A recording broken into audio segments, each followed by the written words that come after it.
Bob, what would say you are going for your construction loan?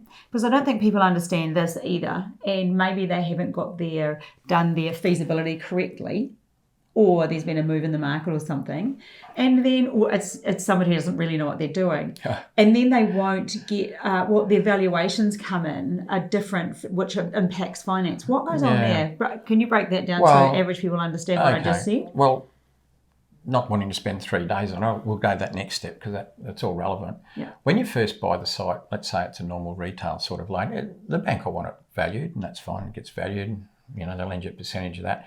When you've got your approvals and it's up to the construction phase, it might be what's often called a commercial loan from a commercial.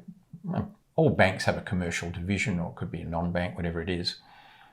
But they will need a valuation at that point. So the value will need to ascertain, well, this duplex isn't built yet, but what's it going to be worth?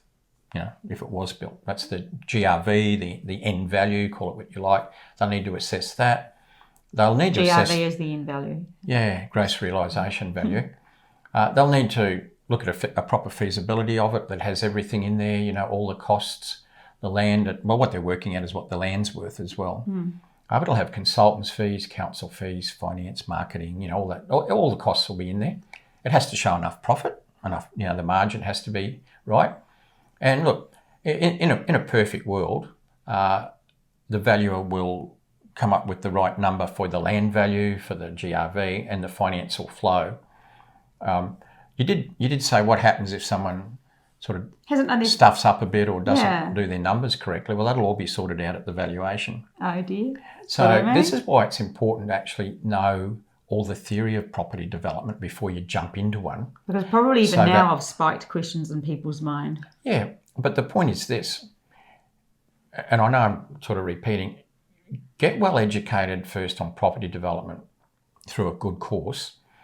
Then you put it into practice. And if you've been educated properly, your feasibilities will be correct. And so on the way through, you're using correct numbers.